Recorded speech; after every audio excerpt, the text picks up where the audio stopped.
If you've clicked this video, you're probably considering purchasing a home very soon, or maybe you are currently in the home buying process and you've submitted many offers and you've lost.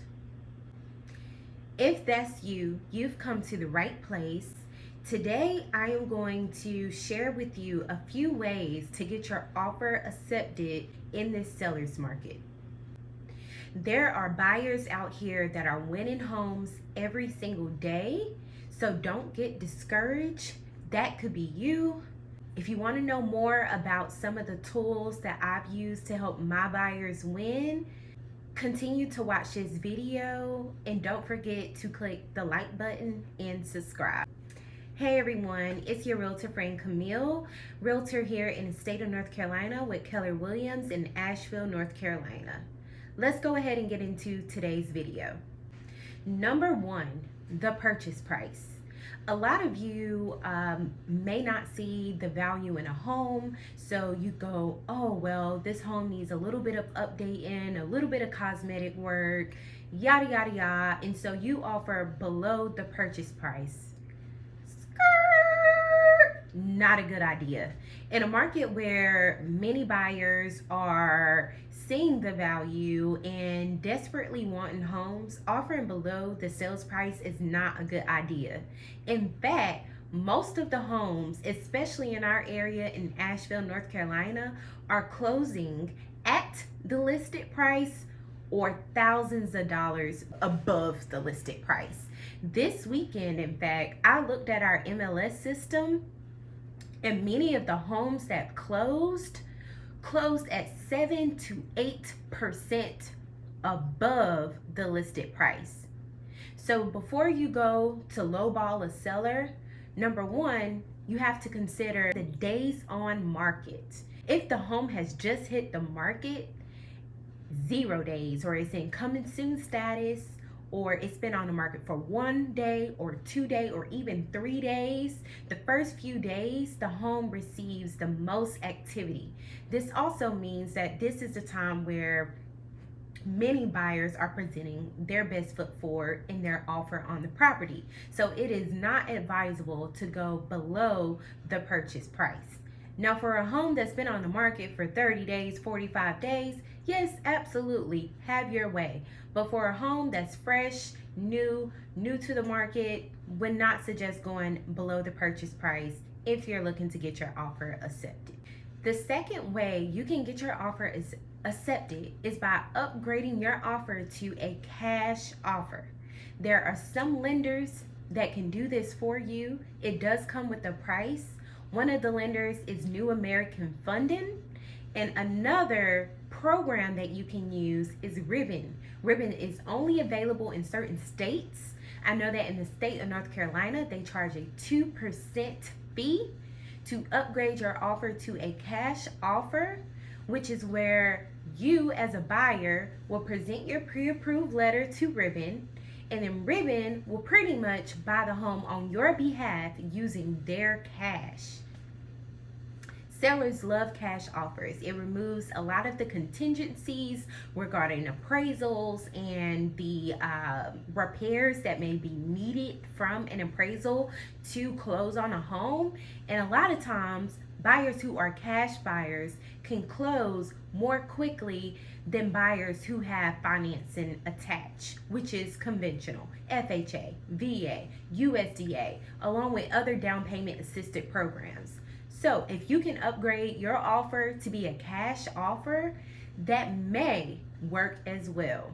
Now, keep in mind, not all sellers are privy to cash offers, especially if it's an investor, because they like to know that their home will be taken care of by a future home buyer who has great pride and everything else. And I have a story on that as well. Actually, I had a client recently where the sellers had received a cash offer. However, because they knew this cash offer was also investors and they were planning to rent out the home to prospective tenants, they chose our offer over the cash offer. So not always, cash offers win, but this is another way to put your offer and make it a little bit more enticing than others, and also add in that you're first time home buyers and you will be the one that is primarily occupying the home. That may help you. The third thing that I've seen that is winning offers is adding an appraisal addendum. An appraisal addendum can come in a variety of ways. However, basically what it's saying is that if the home value come below what is actually listed at, listed price, appraised value down here. Say the listed price is $500,000, say the appraised value is actually $450,000. If the home comes in at a lower value with an appraisal addendum, is basically saying that you as a buyer have the funds to cover the $50,000 gap. And you will pay that if the home appraises below its value. Now, there's all sorts of appraisal addendums out there. There's even ones that go up to a certain amount, basically saying that you as a buyer agree to pay $15,000 more than the appraised value. There's all kind of addendums out there. However, I have seen this to work, and a lot of sellers to request this, being that we are in the seller's market, because at the end of the day, the seller does want to know if you as a buyer have the funds not only to cover your closing costs, your down payment, but also if there's a gap in the appraisal. If they know that you will cover that gap in the appraisal in comparison to a buyer that does not have the funds to do so, your offer may be a little bit more enticing. This leads me to my next point. Number 4, proof of funds. Now, proof of funds, usually in the past, we've thought of to only be with maybe cash buyers. Do they have the proof of funds to purchase this home? Let's see some bank statements and what have you. However, in a market, again, where it's so competitive, if you can provide proof of funds of where you will be getting your money for your down payment, your closing costs, and if there is a gap in the appraisal, your appraisal gap, if you can show that to the seller, that's proving in advance, before you even go under contract, that you are ready, willing, and able. And that's what sellers and their agents and the seller agents are looking for. They want to know if you as a buyer, yes, you've been pre-approved. We all get that. But also people's circumstances change, job changes, the interest rates go up. So the more that you can prove that you are ready, willing, and able, even if that comes down to providing bank statements and blurring out your first name and like certain account numbers, if you can provide bank statements, if you can provide any type of retirement statements, gift letters, what have you, proof of funds, if you can provide that to the seller, that will give the seller a lot more confidence that you will be able to successfully complete the purchase of your new home. Because the truth of the matter is, a lot of buyers are out there that they know they don't have the funds to purchase. And yes, they get pre-approved, and maybe the lender didn't do a good job of verifying their assets and what have you, or maybe the pre-approval was conditioned on a gift letter, and maybe that person that was willing to lend money to the buyer as a gift is no longer willing to do that. So there's deals all the time that fall out because the buyer does not have the funds to close on that home. And so that buyer has to end up terminating, in which case they lose their deposit that they put down on the home. This brings me to point number 5, is putting in backup offers. If you could put in a backup offer on a home that you really, really love, that may increase your chances of getting that home. And what a backup offer is an offer that has been signed off on by you as the buyer and the seller of the home.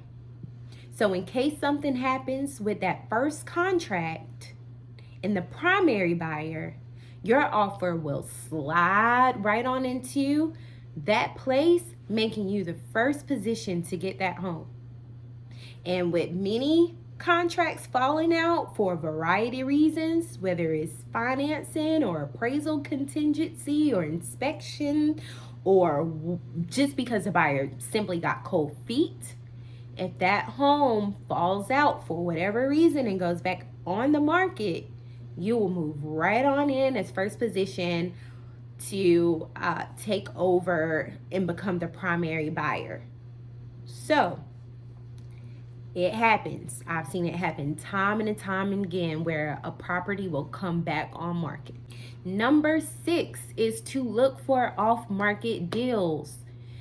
Every single property in America seems to be on the MLS, which is the multiple listing service, which is a service that is used by almost every single realtor to look for properties. And so all the realtors and all their buyers are looking at the same properties. So if you can find an off-market deal, which is usually a for sale by owner home, that maybe you rode past through a neighborhood and maybe it had a little just for sale by owner sign, those are great opportunities for you to get under contract.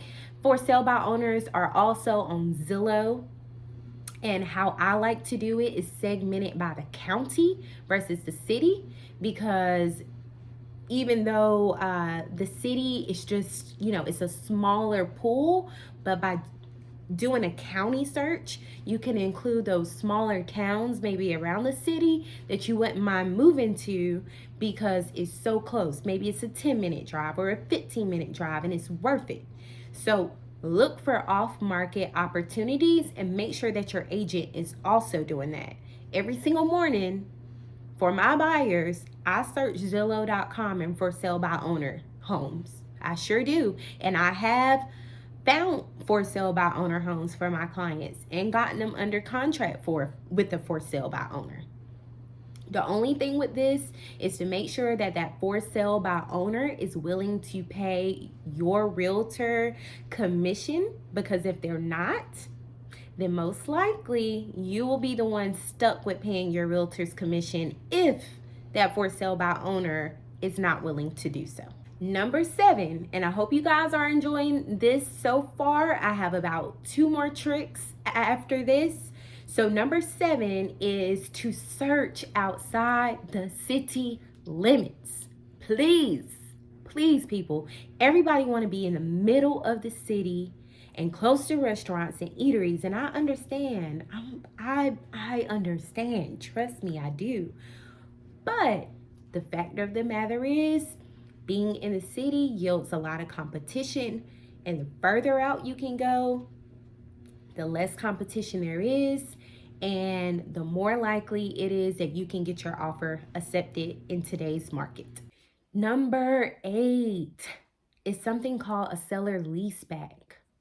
This allows the seller to stay in their current home after you have closed and rent it back from you.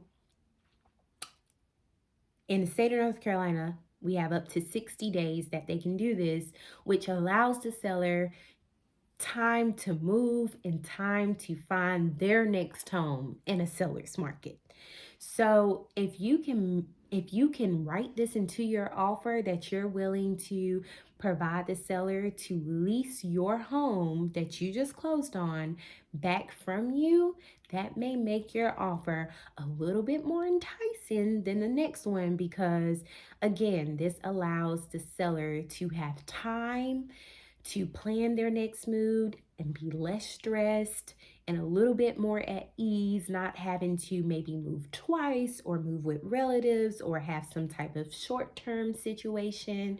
So if you can provide a seller leaseback, and I know this to be true in the state of North Carolina, not sure about in other places, that may make your offer a bit more enticing. And the very, very last tip that I have for you guys today is to please shop below your pre approval amount. If you have financing and you have been provided a number, a pre approval number by your lender, say that amount is 350,000, shopping right at 350,000 or 345,000 or even 340,000, it doesn't really give you a lot of breathing room, okay? And what I mean by that is most homes, especially if you're in a competitive market like Asheville, North Carolina, are selling at the listed price and above. And most homes, quite honestly, are selling above the listed price. So you need room in your offer to be able to win, to go over asking. You see what I'm saying? So if you are pre-approved for 350,000, quite honestly, you probably should be shopping between $300,000 and $325,000 to have room to go up if necessary. Not only that, because interest rates are slowly going up and it's expected to continue to increase this year, even though you may have originally been pre-approved for $350,000 at the beginning of the year, interest rates were also lower at the beginning of the year, which means that your mortgage payment was also quoted lower. Now that interest rates are going back up, your pre-approval that you received in January of $350,000 may be a little bit lower. If you go back to your lender, they may tell you, hey, so and so, because of the interest rates, it's caused your mortgage payment to go up. Your buying power has now decreased. Your new pre approval amount is $330,000, for example. These are all hypotheticals. You don't want to be under contract on a home that you thought you could originally afford because you went up to the max pre-approval amount, but because of interest rates, you can no longer afford, and you end up losing that home and terminating the contract because you can no longer afford it. You don't want to be in that situation. So shop below your pre-approval amount as much as you possibly can, which gives you room to bid up if necessary and also provide a little bit more room for growing interest rates. Well, that is all of the tips that I have for you today. I hope you enjoyed this video. If you found any of these tips to be helpful, comment below and let me know. Again, I'm your realtor friend here in Asheville, North Carolina. And if you have any other real estate questions, don't hesitate to reach out.